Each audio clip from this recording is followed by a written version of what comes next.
Hi, magandang umaga po sa inyo on a Sunday morning 4 o'clock AM. Magandang araw po sa inyong lahat. Kamusta po ba ang inyong naging panunood kahapon? I'm sure isa po kayo sa mga laging nag-iintay po ng ating tawag, at gusto ko pong sabihin sa inyo na talagang meron po akong mga nara-random calls na talagang sobra po silang saya pag nara-random calls ko po sila. Kaya maraming salamat din po sa pag-welcome nyo sa akin pag nag-random calls ako. Sobra po yung saya ng tao na natatawagan ko, kaya talagang ginaganahan po ako lalong tumawag sa inyo, no? Ngayon naman po ay tayo ay magbibigay ulit ng general reading for the day. So, your first reading for the day today. Yan. Ay, buksan pala natin ang ating mga kandila para magsilbing sa atin. Like, ang init nun .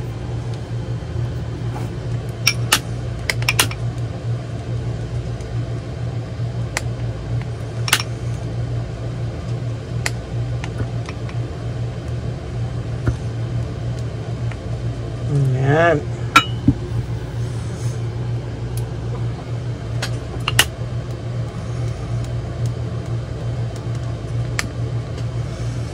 Okay, there you go.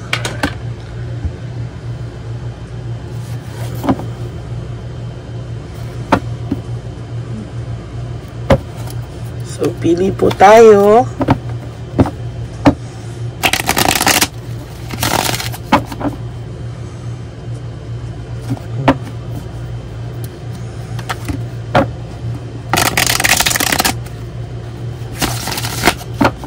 Tayo ng 10 dito, pero we need to reshuffle first para kitang-kita nyo po na nire-reshuffle muna natin.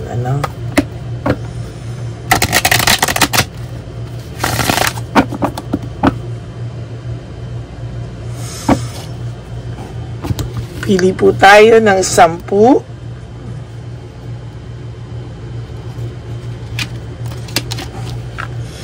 One, 2, 3, 4, 5, 6, 7, 8, 9, and 10.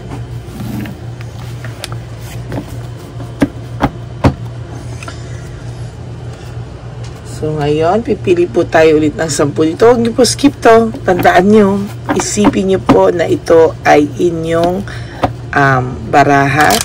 Nasa harapan ko kayo at ako ay nagbabalasa sa harap niyo para yung energy niyo po ay masagap natin.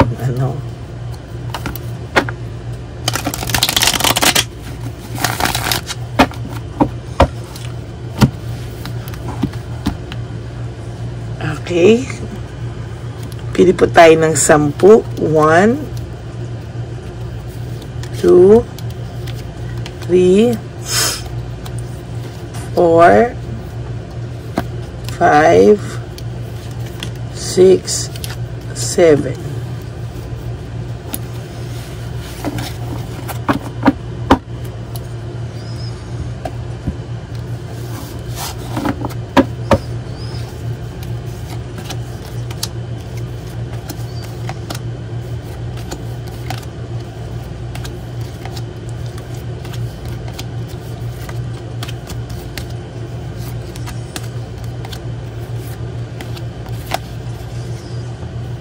Kinulang.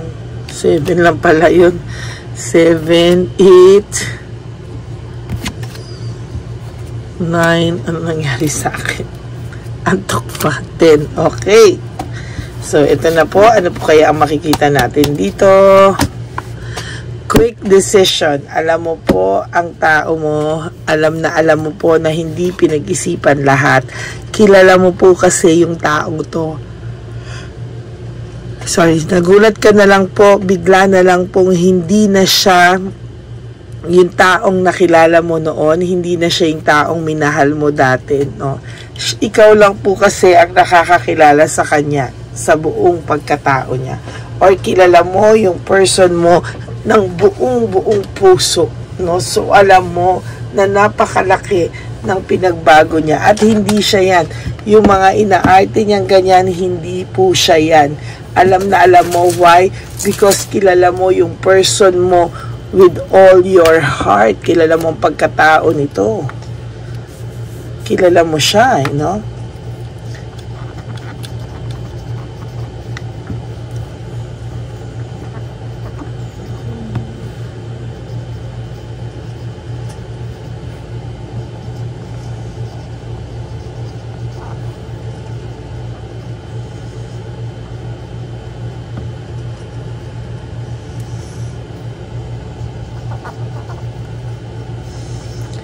Kilala mo yung person mo with all your heart. Kilala mo yung person mo na alam mo yon, buong pagkatao niya, alam mo, kilala mo. Kasi ikaw talaga yung kumbaga, kinilala mo itong taon to, good and bad, tinanggap mo po sa kanya, no? Pero ngayon, nagugulat ka, hindi mo alam ano nangyari sa kanya, naging sobra na siyang materialistic, naging iba na yung pagkatao niya, naging rude na siya, and ayan, no? Hindi kayo nag-uusap, parang kaya niya nang hindi kayo nag-uusap, parang somehow this person feels na, para ikaw na feel mo yung tao mo, hindi na siya yung taong minahal mo ng matagal na panahon, or hindi na siya yung tao na nakilala mo, no? Kumbaga, kung asawa mo to, hindi na siya yung asawa mo, o kung ito man ay boyfriend mo, hindi na siya yung boyfriend mo. Parang akala mo po talaga nagkaroon siya ng bagong anyo, no? Yung pakiramdam mo na alam mong hindi siya yan, at para siyang silaniba ng kung sino man, ano? Parang sinusunod na lang niya kung ano yung sabihin ng babae. Parang hindi na siya, gusto niya i-isolate yung sarili niya. Pero sa nakikita ko kasi dito, parang kung ano yung sabihin, sumusunod siya. At alam mong hindi siya ganyan, ano? Alam mong may something. Iniisip mo nga po, ito ay nabulungan, or ito ay nagayuma, no? Kasi sa sobrang layo po ng pagkatao niya nung kayo pa. He used to be a family man, napaka-sweet, napakabait, pero ngayon ano ang nangyari? Parang biglang nagbinata, na parang rude, na hindi mo alam kung sinong Poncio Pilato ang kaluluwang pumasok dito sa iyong asawa o sa iyong boyfriend, karelasyon, no? Ayan, no? Parang naging playful siya, nagbinata, bigla na lang nagbago siya, 180 degrees ang binago niya, no? So sa lahat po ngayon ng ginagawa niya, nagbumabalik naman sa kanya, like lahat po ng ginagawa niya ngayon is feeling niya nga, di ba, sabi ko, feeling niya he is a failure, no? Totoo po yan, pakiramdam niya po sa sarili niya ay failure po siya. Loss of opportunity, marami po siyang opportunity na dapat ay nagkaayos na kayo, pero talagang hindi niya po grinabi yung opportunity, lalo pa po siyang nagmalaki na kaya niya na pong wala ka, or maybe this person has blocked you. Blinak ka po ng person na ito, at talaga namang kitang-kita mo na hindi na niya alam kung ano, at hindi mo na rin alam paano pa siya balansihin. Hindi mo na po siya kilala, no? Kung dati kilala mo ang person na to, ngayon hindi mo na siya kilala. Mas maganda yung ganong title. Teka, kung dati kilala mo ang person mo, ngayon halos hindi mo na siya kilala. Oh my God, a very powerful title. Kung dati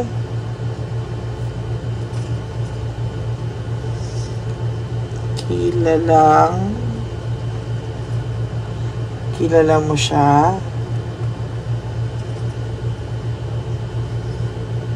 ngayon halos hindi mo na siya kilala.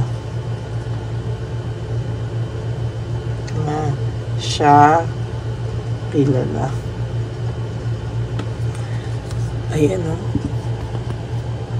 Kung dati, kilala mo yung person mo, pero ngayon halos hindi mo na daw siya kilala. Selfishness, jealousy, and insecurity. Yung person mo po, sa totoo lang, bigla, no, from a secure relationship, parang ngayon nagkakaroon ka ng doubts, ngayon nagkakaroon ka ng hindi mo na po alam kung bakit nagkaroon ng relationship nyo, bakit siya bigla nagbago, bakit kanya pinagpalit, at ang pinagpalit pa sa'yo ay tsabilitang palaka o palaka, no? Nakakahinayang, no? Kasi bakit daw ganun, no? Bakit daw po ganun yung nangyari sa tadhana mo? Yan ang lagi mong tanong. Ano ang nangyari sa kanya, no? Kahit po siya tatapatin kita, kahit po siya hindi ka po niya masagot, no? Parang feeling niya po kasi nung una mas gaganda raw yung buhay niya, parang ang dami niya daw na-miss sa buhay niya, parang gusto niya raw munang magpakasaya, magpakalayo. Pero I will tell you honestly, no, malas-malas po ito, no? Parang hindi niya po nakikita yung sinasabi niyang magiging masaya siya nang wala ka. There's anxiety, ayan, no? Tingnan mo, oh. There's anxiety, trauma, and hopelessness, no?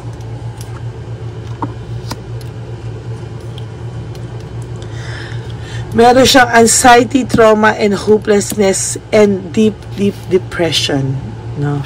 Lagi yan pumapasok ng isang araw pa yan, ng Friday, pumapasok lagi yung anxiety, trauma, depression, fears, no? Ang dami po niyan, insecurity, frustration, yan lahat ang feelings niya ngayon. As of this very moment, nakakalungkot kasi hindi niya po talaga pinag-aksayahan ng panahon na magmuni-muni para mag-sorry sa'yo, itama, no? Ngayon hindi na lang po talaga siya makaharap sa'yo. Mali po kasi din yung mga payo sa kanya, or may mga kaibigan po ito na sinukuan na din siya, no? Hindi na rin po natuwa sa ginawa niya, hindi rin po natuwa kung anong ginagawa niya ngayon, pero somehow may mga kaibigan po ito na pinayuhan siya at sumuko na din po. Ayun, no? Nagkaroon talaga ng cheating, oh. There's deception and manipulation. Na-manipulate po talaga niya lahat, no? Kaya, sa totoo lang po, parang hindi po maganda yung mangyayari sa kanya, lalo sa mga susunod na oras at susunod na araw. Yan, hindi po talaga, no? Sa totoo lang po, mahal na mahal mo po itong taong to at sinakripisyo mo po lahat para sa kanya. Nagkataon lang po talaga ay bigla po siyang nagbago. Bigla po siyang hindi mo na po alam kung bakit bigla na lang tagbago ang tao na to.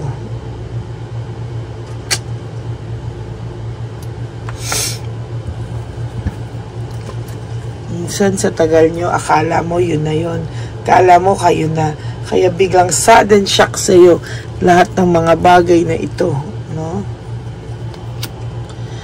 Ayan, no? Lahat ng sinasabi ko na nararamdaman niya simula Biyernes hanggang ngayon, naglalabasan po talaga sa karnyo. Exhausted siya and over fatigue na po siya sa nangyayari sa kanya, to be honest with you. Ikaw naman po, para nakikita ko, for those of you, meron pa ilan sa inyo na talagang umaasa pa na magbabalikan kayo or makaka-realize siya sa ginawa niya. For some of you, yung iba po sa energy nyo, nararamdaman ko po na wag na, galit na galit po, no? Galit na galit at hindi ko po kayo masisisi.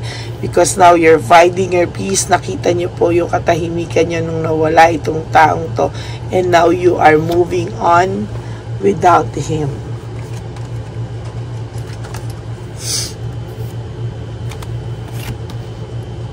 Oh my God. Two different cards with one meaning. Magkatabi pa po, no? Exhausted and fatigue. Fatigue and exhausted. Kahit po magnauna yung isa sa isa, yan po ang meaning niyan. Yan po ang meaning niyan. Tingnan niyo po yung mga lumalabas sa kanya. Lahat is all about negative vibes.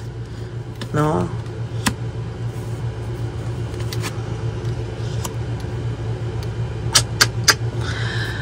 Whew, ayan kasi siya, you know, there's coldness and stubbornness, hatred and maliciousness. Yan po ang lahat ng first card nyo ngayong Sunday, no? Talagang very depressing ang card ng person nyo, no? Kaya nga sabi ko sa iyo, kung dati kilala mo siya, ngayon halos hindi mo na po siya kilala or makilala, no? Hindi mo alam ano ang nangyari sa kanya.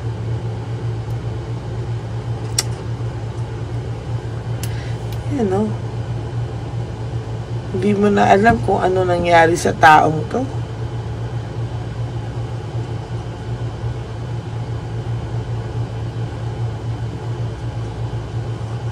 Ay, nako.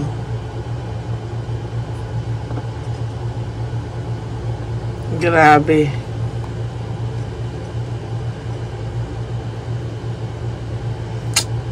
Feel ko yung energy niya.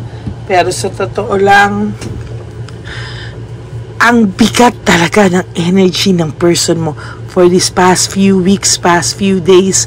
Talagang kahit po ako, sabi ko sa inyo, nararamdaman ko po yung energy ng person nyo. And it seems na sobra po talaga ito, oh.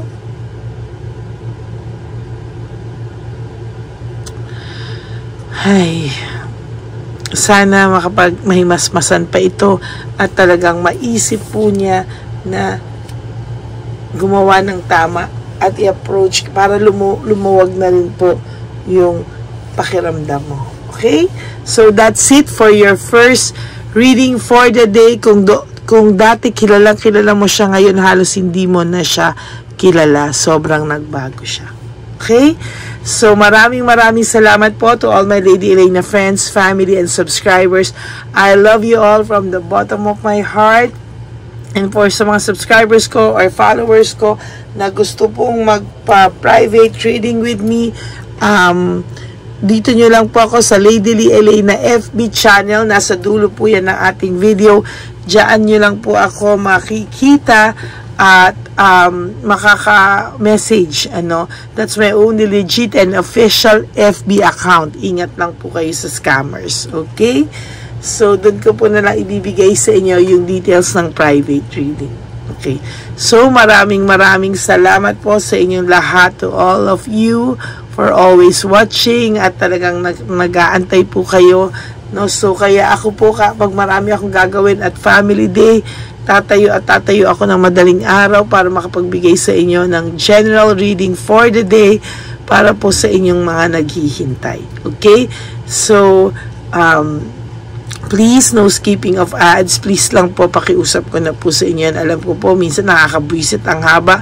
Pero please, tulong nyo na po yan sa channel natin. Okay? I love you guys. And I hope na nabibigyan ko kayo ng konting tulong at payapa sa inyong puso. Kung ano man po nakita. At kung lalo naman po napapabigat sa inyo o bumibigat ang puso nyo dahil sa mga readings, pagpasensyahan nyo na po. Ako po ay honest, sasabihin ko po sa inyo kung ano lang po yung nababasa ko. Masaktan man po, maging matuwa, hindi ko po kontrolado yun. Ang sa akin po is kung ano po yung nakikita ko, yun lang po ang aking babasahin, walang dagdag, walang bawas. At yung aking analysis and interpretation sa tarot cards nyo ay sasabihin ko with all honesty at buong puso po. Okay? So maraming salamat po sa inyo. Life is short, don't make it shorter by stressing yourself from all the pains and heartaches na binigay sa inyo na kahapon. Just surrender everything to the divine universe and just let go and let God write your life and love story. Magandang umaga po sa inyo ulit lahat. At para po sa lahat sa inyo na naka-resonate, please give me a like and comment down below. At sa mga hindi pa po nakaka-subscribe, mag-subscribe na po kayo. Okay, maraming salamat po. And for those of you po who wants to give me a super thanks, I would really appreciate that from the bottom of my heart. Okay, God bless you everyone. I love you all. Bye.